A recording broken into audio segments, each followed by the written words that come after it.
Thank you very much. Our next speaker this afternoon is Dr. Glenn Corbett. Dr. Glenn Corbett is editor-in-chief of Biblical Archaeology Review. This magazine seeks to make available in understandable language the current insights of professional archaeology as they relate to the Bible. And if I may interject a personal note, the Biblical Archaeology Review pointed me to archaeology, not so much the content, but the photographs. And over the photographs, I obviously got into the content. But it was mainly the photographs that brought me to archaeology. That's why probably today I try to think nice photography. Dr. Corbett earned his PhD in Near Eastern Archaeology from the Department of Near Eastern Languages and Civilizations at the University of Chicago in 2010. He has participated in archaeological fieldwork at Ashkelon, at ancient Alalakh in southern Turkey, and obviously in Jordan. Prior to joining BAR, Glenn was Associate Director of the American Center of Research in Amman, Jordan, where he directed the Temple of the Winged Lions project in Petra. While working as Program Director for the Council of American Overseas Research Centers, he spearheaded efforts to help preserve threatened archaeological sites and museums in Yemen and other countries ravaged by conflict. The title of his topic today, Preserving Petra, Lessons from the Temple of the Winged Lions. Please, Glenn.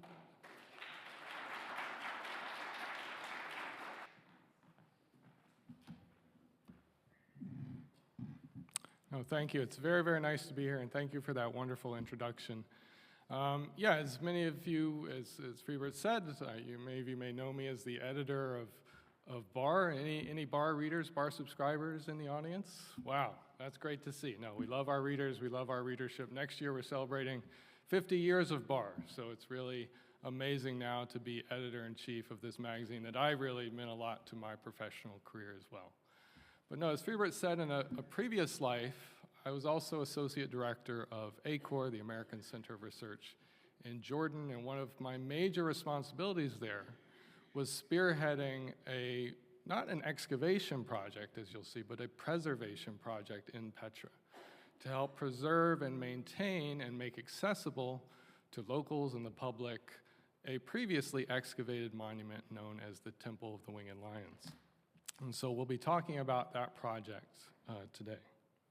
So you've had some wonderful introductions to Petra and Nabateans, especially if you were able to join the presentations yesterday.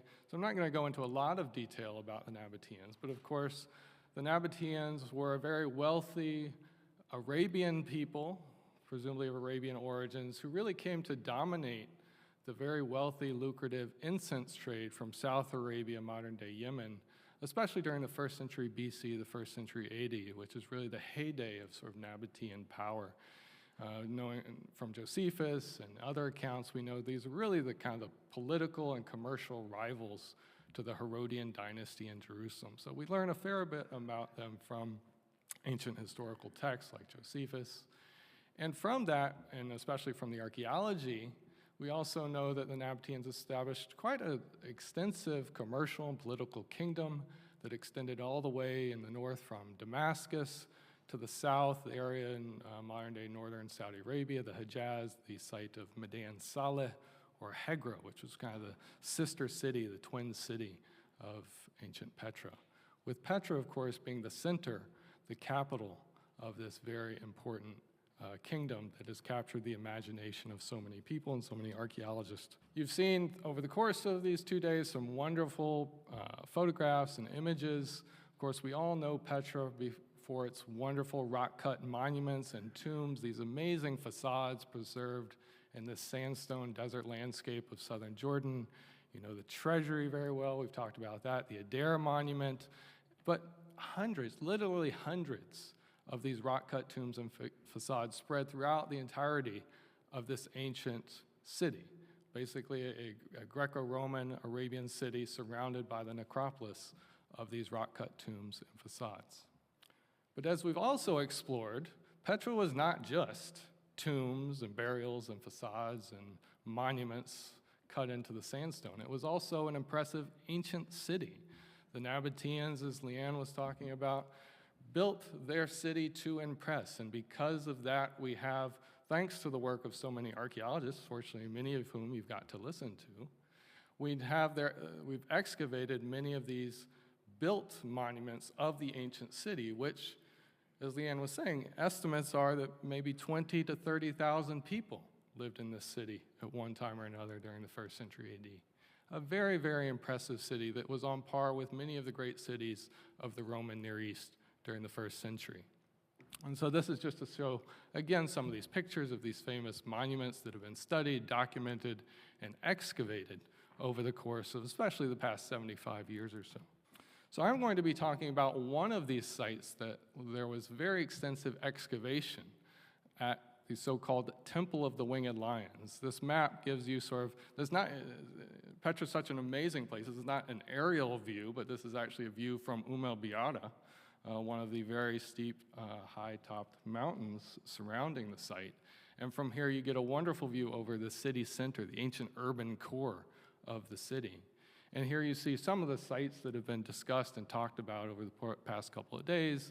You see the Great Temple, the Pool and Garden Complex, the Petra Church, the North Ridge, which Megan was just talking about, and then in the background, the royal tombs, some of the very famous tomb facades.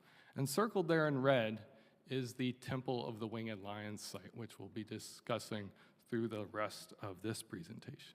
So this was a site that was largely excavated by about close to 50 years ago now by an American project, the American Expedition to Petra, directed by the late Philip Hammond. He was a professor at the University of Utah and really spent the better part of 4 decades working at this site to reveal really one of the important monuments of Nabatean Petra, revealing over the course of several decades, one of the most important Nabatean temples within this ancient city. So we know that one of the great temples is very well preserved. If you visited Petra's Qasr al-Bint, and that is the one that you can still see sort of standing several stories high with its sandstone architecture. But kind of across the valley from that, across from the Wadi Musa, is the Temple of the Winged Lions. Here you see a nice aerial view of it, basically after the many decades of excavation. And the Hammond excavations, the AEP excavations, revealed one of the really monumental temple complexes of the Nabateans, survived well into the Roman period, but we think this temple had a sort of monumental staircase that came up from the valley below, from the area of the Roman street, the Colonnaded Street, entered the temple at this sort of very substantial forecourt that was flanked by 2 towering columns that came up and greeted you as you entered the temple. And indeed, when the temple was destroyed largely by an earthquake in the 4th century, you can see the remains in this image of the toppled columns that toppled in place once the earthquake basically shook them like dominoes and they fell in place. And so this was a temple, Nabatean temple, taken over during the Roman period, probably most likely dedicated to the Nabatean goddess Al-Uzza, who was perhaps the patron goddess of Petra. We don't know specifically that it was dedicated to her, but most scholars believe that was the case. It had an inner sanctuary with an elevated podium upon which probably sat some sort of very large stone idol or stone block that was very typical, especially of Nabatean religion, so-called sort of betel or sort of unadorned stone idol that would be sort of the focus of the cultic worship. And inside the temple, even though we didn't find the main, or the earlier excavation didn't find the main idol, in the surrounding niches, there were these smaller idols, like this one here, very famous, one of the perhaps nicest pieces of art to come out of Nabatean Petra, the so-called eye idol that doesn't ascribe it to a particular goddess, but most people think based on the style, the sort of stylized facial features, that it is probably a representation of the goddess Al-Uzza. And many people ask me, and almost any tourist who visits the site, this seems like an amazing site, an amazing temple, tells us a lot about Nabatean religion, but why in the world is it called the Temple of the Winged Lions? What does that have to do with this? Well, it's because when they were excavating the inner sanctuary, they found on top, or collapsed from the columns, capitals that had elements in the shape of winged lions, griffin or sphinx-like creatures. And here you can see one of these elements here that was discovered during the original excavation. And this was supposed to be an animation. Yes. So here you can see on top of a standard Corinthian capital how these winged lion elements would have looked. And this was, as is typical of a lot of archaeologists, not knowing exactly what to name or identify a monument, naming it after the most sort of distinctive or unique thing to come out of the excavation. So it was called the Temple of the Winged Lions. So that project, over the course of several decades, did a lot to reveal that ancient monument of the Nabateans. But over the course of several decades, the monument was largely left exposed and not preserved or conserved to a great degree. So our project, through the American Center of Research, was not interested anymore in excavation or discovery or finding new things out about the temple, but rather preserving what had already been excavated for the future, both as a touristic site that could be accessed and made accessible to tourists, but also for the local community and visitors alike. So we worked with our partners, especially the Department of Antiquities, as well as the Petra Archaeological Park, with very significant funding from the U.S. government, especially the U.S. State Department under the Ambassador's Fund for Cultural Preservation, as well as USAID, to develop a multi-year project to do the things necessary to preserve and maintain this monument for the future. And over the course of this project, we really focused on a lot of efforts that were really meant to be lessons for how we might preserve not just this monument, but other monuments like this, previously excavated, previously discovered monuments in Petra. So focusing first and foremost on realizing that archaeology can have a very negative impact, not just on the site itself, but also on the surrounding landscape that is impacted by the process of archaeological excavation. And also realizing because of that, perhaps it's very more incumbent upon archaeologists to not worry so much about excavation and focus much more on efforts towards preservation and management of archaeological sites.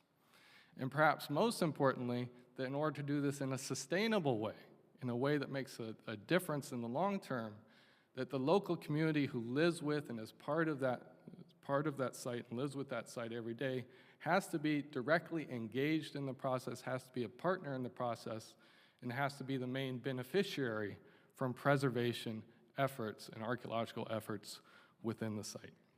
So that was really the sort of points of emphasis for our project.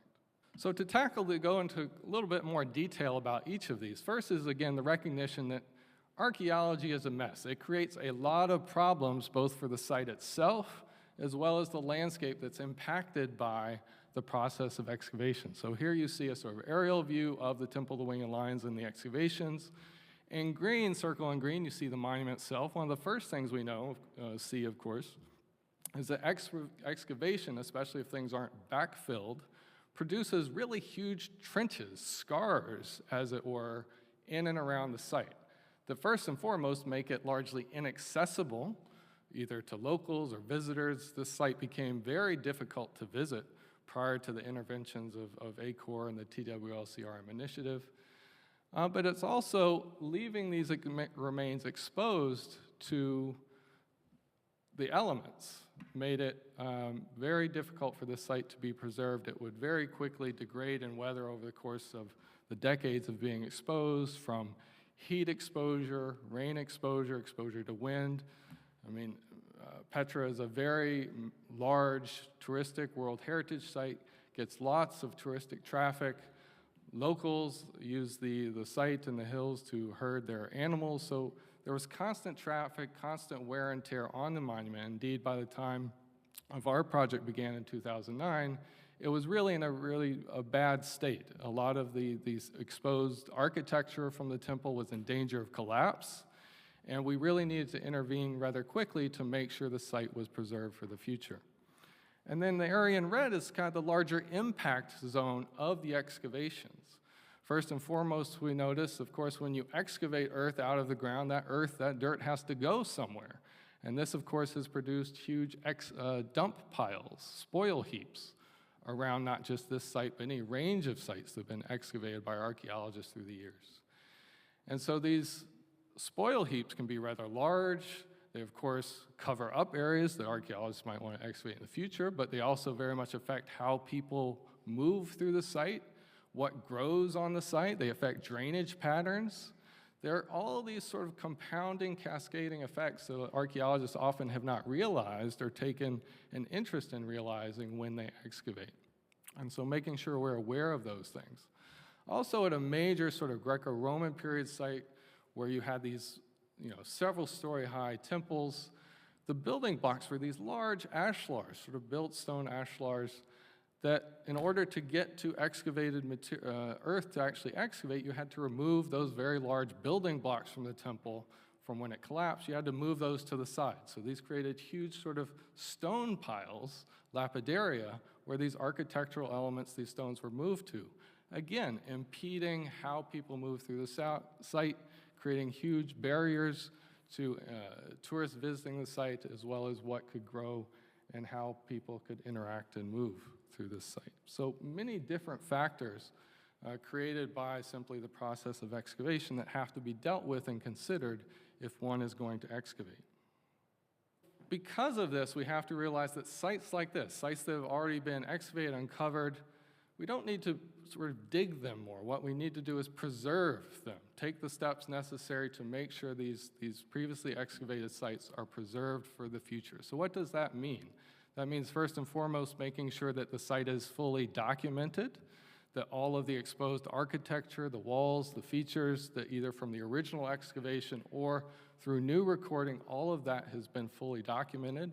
Also that we have a record of how things have changed since things were first excavated versus their state of preservation several decades later. Which walls, which features are under threat and in danger of collapse or failing. And so we want to make sure all of that is documented. Perhaps most critically, we want to make sure the monument itself is conserved. Petra is not made up of solid marbles or granites and stones that are quite impervious to damage. No, it's made up of these very fragile, very friable sandstones. And when these sandstones are left exposed to the elements, they can deteriorate and degrade very, very quickly. And so there's a fair amount of conservation intervention that's needed on a routine basis if these sorts of monuments are going to be left exposed. There's a fair amount of conservation work that needs to be done to make sure that they're preserved for the future. So a lot of work has to go into conserving the exposed ruins. Cleaning up the site, or trying to clean up all of these spoil heaps, or as much of these spoil heaps as possible, so that they're less of a burden, less of a barrier on movement through and traffic through the site, and making sure that these residual effects of archaeology are cleaned up, recycled, rehabilitated, so that they're less of a blight on the landscape. And then finally, dealing with the issue of safety and accessibility. Again, archaeology leaving these very large scars, trenches, that if not backfilled, can be real dangers, real hazards to people working in, living in the site. And so several of these trenches that were from the original excavations are several meters deep. And over the course of decades of those sections weathering and degrading, real possibility of landslides, collapse, bulks falling in, sections falling in, being not just a threat to people who might be walking around the site, but also the temple itself, where if you have some of these very large sections collapse and like a landslide, part of the temple itself might also come down because it's left so structurally unstable. So really dealing with all of these safety and accessibility issues. And we wanted to make sure as part of our project, again, how do we sustain these efforts? And not just be sort of a foreign intervention with development money that comes in for a few years and sort of preserves a site, and then after that is done, how do we make sure these efforts are sustained and preserved for the future? And the real key to that is making sure that the local community, the host communities, the ones who live with the site, in some cases like Petra, live in the site, it's part of their daily existence, their daily lives for generations, that they're the ones who benefit from the work of the preservation, are also partners in that process, that they are invested personally, professionally, financially in the improvement and the development and preservation of that site. And so we weren't just a bunch of foreign specialists or foreign project leaders coming in. We were partnering directly with members of the local community who were part of our project team to do the work of conserving, documenting, restoring, rehabilitating this site. And so over the course of a decade, we employed and trained several hundred of the local community members within Petra itself, but also many of the surrounding communities in and around the area of Wadi Musa and Petra, to make sure that they had real valuable employment opportunities and training opportunities in the vocational skills needed, the practical applied vocational skills needed to preserve a site like the Temple of Winged Lions and many of the other monuments in and around Petra. So I thought it was interesting in Dr. Fadi Balawi's talk yesterday, he mentioned that it's often not money or resources that are at issue. It's trained expertise, skilled expertise to preserve monuments. And so exactly what we were doing for a site like Petra was trying to build up a core, a community of trained technicians who could take on the task of preserving and maintaining sites like the Temple of Winged Lions.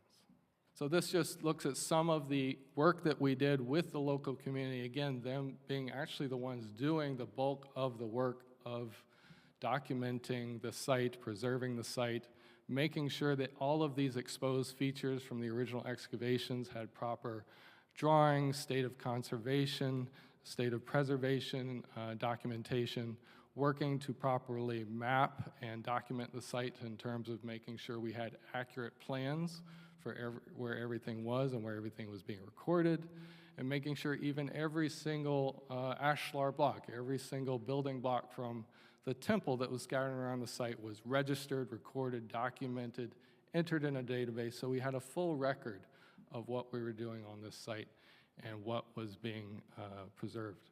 Very importantly, developing with the local team the practical applied skills in conserving a monument like the Temple of Winged Lions, where especially if, again, sandstone being very fragile, friable, if you have any moisture, water, we've heard a lot about water and these sort of torrential rains that can come during the winter months in Jordan, any pooling of that water in a monument like the Temple of Lions can really very quickly degrade the sandstone architecture in these exposed monuments. The water seeps into the stone itself, creating these very destructive salt incrustations. Salt is like the worst possible thing for sandstone architecture, much of stone architecture. And they basically, over the course of several years, can degrade and pulverize the sandstone from the inside. And over the course of many years, eventually the stone itself degrades, the encasing mortars degrade, and eventually walls collapse and buildings collapse. And so again, these conservation interventions are essential, developing mortars, historically accurate mortars, that repel water or retain the water so that it doesn't seep into the stone itself. And so working with the community to train them how to mix these mortars, how to apply the mortars in such a way that the stone is actually preserved as opposed to destroying the site. Also dealing with a lot of the columns. You see, we have dozens of columns at the Temple of Winged Lions. And again, sandstone degrades, deteriorates very quickly. Some of these drums, as they become increasingly fractured, especially in the lower drums, there's a real danger that they might shift or collapse, especially if there's a tremor, an earthquake event, a seismic event, which does happen quite frequently in southern Jordan. And if there's a sort of minor event that could cause one of these compromised columns to topple, not just is the column toppling, but it's also taking out the wall that's adjacent to it. And so you have all these sort of compounding, cascading effects that conservation, routine maintenance, all of these elements have to be dealt with on an annual basis at a site like this. And again, the understanding that earlier generations of archaeologists often didn't think this way. Like once it's exposed, we've done the job of finding out the history, find the cool discoveries, the objects. It's not our job to take care of what we found. And in fact, it is a major responsibility because there are lots of impacts, there are lots of consequences that happen from taking something out of the earth or exposing something from the earth where it's been protectively covered for thousands of years. Cleaning up these dump piles, this became one of the major efforts of the project and one of the major ways in which so many members of the local community were engaged in what we were doing. Sort of layer by layer, half meter by half meter, gradually going through shovelful by shovelful, clearing these dump piles from the landscape. And not just clearing them, not just moving the dirt from one place to the other, but first sifting a lot of that dump soil. The earlier project, like a lot of early excavation projects, was not sifting everything they pulled out of the ground. And so, in fact, in sifting this debris, we find lots of material from the several hundred years history of the Temple of Winged Lions. Very interesting objects, and you'll see in the next slide, that come out of these dumps. And so you can see in this, on the left-hand side, just how massive, how large these spoil heaps are. You see in blue, the outline, the extent of the dump. Outlined in red was sort of our team's work area. You see a sort of tent and two very small figures. That's how large these dumps can be. And so it takes quite a bit of effort to gradually sift through all of this dump material, but we would have usually 8, 9, 10 people working to clear away a level of the dump. And then many members of the local team, we would teach them how to identify archaeologically important objects like pottery, coins, bones, plaster, other materials that, even though it's no longer in an stratified archaeological context, still gives us a broad view of the various types of materials and tools, coins, pottery, and other things that were in use at the temple over several hundred years. And this gives you just an example of some of these sorts of materials that were pulled out of the dumps over the course of the decade we were working there: oil lamps, pottery, figurines, coins, and again, teaching especially the local women how to identify these pieces, how to properly process them, describe them, provide basically an inventory and bag them and process them such that we could have materials specialists come in and give us an idea of the types of materials that were coming out of the dumps. Now, one often says, what's exactly the point of clearing the dumps, right? So you're removing piles of dirt to pile them somewhere else. Where does the dirt go after you sift it? Well, we developed very useful ways to use this clean, sifted soil. Probably the most important way was we used it to backfill areas of the temple that we had documented, that if they needed conservation, we had conserved a lot of the architecture exposed in these very deep trenches. And once it was covered with sort of protective geotextile, which is this gray cloth that you see, we would use a lot of this sifted soil to backfill and basically cover back up a lot of the earlier excavation trenches. We would also use it to grade surfaces. Again, one of the really hazardous things at an exposed site like the Temple of Winged Lions is when you do have rain, it pooling inside these either excavation pits or these exposed areas, creating potential damage to the stone walls. So we wanted to make sure that we tried to direct or funnel that water outside of the temple. And so we would use the sifted soil to grade surfaces such that there was drainage out and away from the structure itself. Also creating sandbags and rubble bags. It may seem surprising, but in a country like Jordan, it's not actually very easy to find sandbags. And so we created a little mini industry using rice bags and geotextile bags that were manufactured by members of the local team to create sandbags that we could use to buttress collapsing architecture, that we could use to create temporary pathways, And we could very much use these sandbags in new ways to support the preservation of the site. Also, a lot of this earth went to deal with a very large exposed section in the so-called southwest quadrant, which was really, during the original excavation, they exposed this sort of very, kind of the underbelly of the ancient temple, as it were, these very nice archways in the sort of cellar, the basement of the temple.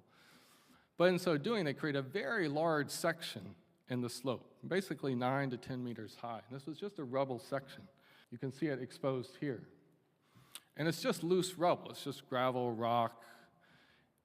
Again, any sort of tremor or flash flood could cause a landslide of this rubble slope that would not just sort of impact the stuff below, but could really bring down the entire temple complex. So this was a real hazard. This was a real threat to the site that we had to figure out a way to create a stabilizing buttress. And so we had our geophysical engineer come and take a look and help us decide exactly how much soil we would need to create a sufficient buttress for this slope. And so over the course of several years, we were able to create, with the help of the local team, and a lot of earth that we moved in from the dumps as well as from other sites, this very now earthen buttress that supports this slope from, hopefully, from additional collapse. I've also taken to describing much of what we did, especially with the site, as really a very large recycling program. You know, we talked a lot about those ashlars that made up the bulk of this sort of ancient monument. Well, once those are registered and documented, what do you do with them? How do you use those? How do you get them away from the site? Well, we certainly use some to backfill trenches, again, once they're properly documented and photographed. But we also use them to create new pathways and new ways to access the site and new visitor trails. We created a very sense within, we mapped out with the local team sort of the areas of the site that we wanted to direct tourists and visitors to. And we use these ashlars to delineate and create new paths and new access points to the site. So you can see some of these trails we developed with these ashlars. And if you go to the site today, this is one of the things you probably, most people will notice, is this site is much more accessible than it used to be because of these paths to the site. And you actually, whereas before, very few people would work their way up to the Temple of Winged Lions. Now you regularly see people, whole groups of tourists and visitors, using these trails to access the temple itself, but as well as a lot of the adjacent monuments like the Petra Church, the Blue Chapel, and other things that are nearby that formerly very few people would visit. It's through these paths that there's now sort of corridors to access these different parts of Petra. Also improved access to the temple itself. Because of all of the very large, several meter deep excavation pits that were created to kind of excavate the structure, it really left it very hard to enter. If you wanted to go to this site, how did you actually access it? How did you get into it? This is what it looked like prior to our interventions, where you can see sort of an aerial view of the entrance to the sanctuary. I mean, you have these several meter deep pits right in front of the entrance to the inner sanctuary. And unless you really wanted to take your life into your own hands and jump over walls and pits and play some Indiana Jones, it really was very, very difficult to visit this site. So we wanted to make sure it was more accessible to tourists, to visitors. So we worked a lot once we had properly conserved and documented, again, a lot of that exposed architecture in those trenches to create an access platform to the entryway into the inner sanctuary where we could do some interpretation of the site and what this structure once looked like. So this was one of the more significant interventions we did to create this sort of large ramp, earthen ramp into the site. And improved signage. Before our interventions, there was, I think, one site that the Petra Park had put up in a very obscure place to tell you anything about what you were looking at. And it was faded and worn out, and most of it wasn't preserved anymore. So we really wanted to make sure that we had interpretive signage and interpretive paths placed around the site that would make the site accessible and visitors could actually learn something about what they were seeing. And so we created standard sort of touristic trails and maps so that there was sort of an obvious interpretive pathway to specific points that we wanted to make sure visitors saw.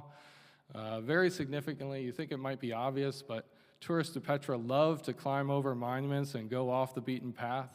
And so when it comes to sites like this, they're real sort of threatened by that sort of very physical intervention of tourists, like trampling all over the site. We want to make sure, do not climb, preserve Petra, make sure that you're being responsible and not climbing over all these monuments. One of the more interesting things we did, however, was create these sort of glass signs based on our architects' renderings of what the temple would have looked like during the 1st century. And so at certain points around the site, 2 particular places, one at the entrance to the inner sanctuary, and then one on the Roman street, creating these signs where at this particular point of view, one could get a visual reconstruction of what in this case, the interior of the temple would have looked like, and how we know that was the case. And so I believe at least one of these signs, I think, is still, they're glass signs, so one, I think several have been broken through the years, but at least one, I think, is still there. A major emphasis of our project was also educating the public, educating the community about the site and the importance of preserving Petra. This really started in a sort of ad hoc way where we would have these family days for the local community members who were part of the site or part of the project, and we would make sure that their families felt invited in to learn more about what their parents were doing day in and day out when they came to work with us, what it was they were doing to preserve this site. And so we invited their kids and their families and their relatives to come be a part of the project. But this really expanded to a larger educational program where we started inviting schools, both from the Petra area, but also throughout Jordan, to come on their field trips to Petra and experience for an hour or two what it was like to do the sifting of the earth to look for these ancient objects, teaching kids how to mix and apply mortars to walls that needed to be preserved, how the process of documentation work is done by archaeologists.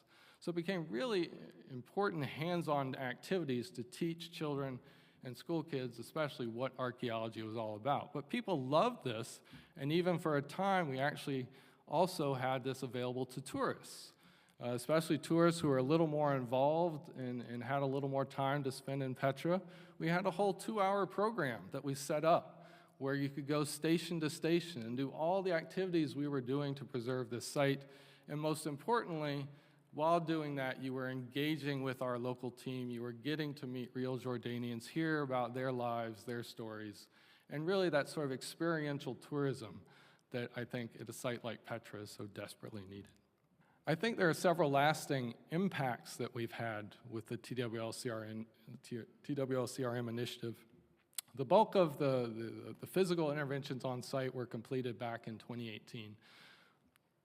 But several of the sort of core team members who were really with the project for a very long time, fortunately, exactly what we wanted to happen happened, that because of their experience on our project and many other projects in Petra, they were basically employed and became employed by the Petra Archaeological Park, the local museums, and other sort of management authorities related to Petra.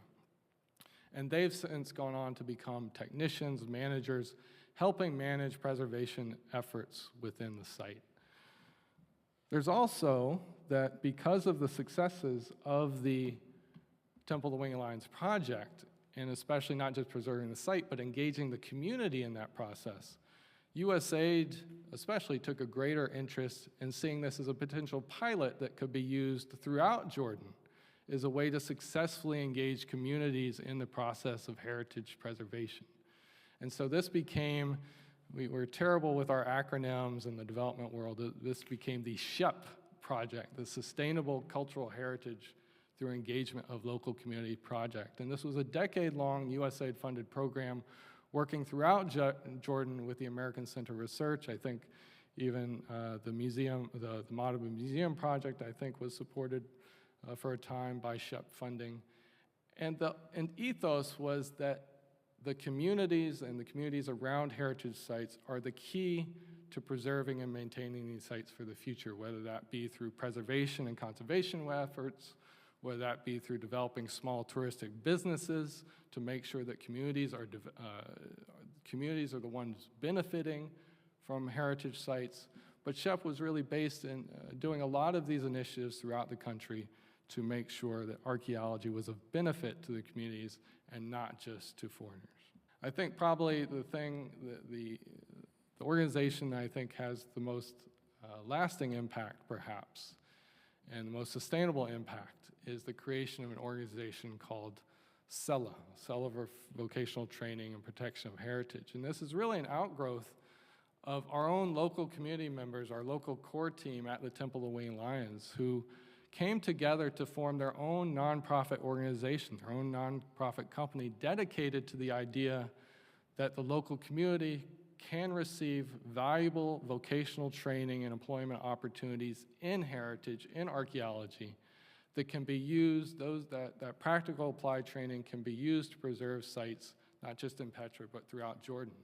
And CELA has been around for about 10 years now, and they've been working with archaeological projects and heritage projects throughout the country. I think they've worked with the Pool and Garden Project, they've worked with the Palua Project, but a number of projects throughout Jordan that are increasingly concerned about managing and preserving and sustaining archaeological sites through the future.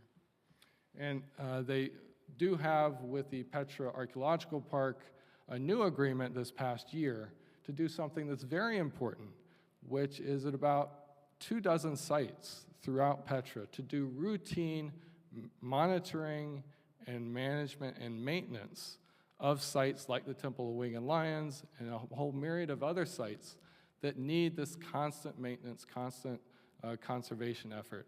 And CELA trainees are now regularly involved in that process to support the local management authorities and the critical work that's needed to preserve Petra. Finally, if you're interested in learning more about the Temple of Winged Lions, and especially some of the community aspects of what we did, I give you here just a few of the readings, a few of the publications that have come out over the past few years.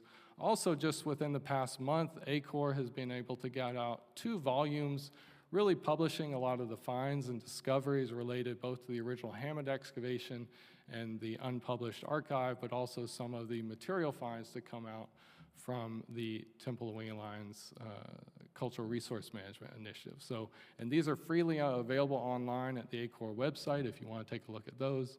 But these are certainly some other sort of readings that if you're interested in what we did and what we tried to do, they paint a pretty good picture. So finally, thank you very much. Thank you for listening, and I think it was very appropriate that after learning so much about Petra and the Nabateans, the final presentation be about how we preserve Petra for the future. And so I thank you for that opportunity.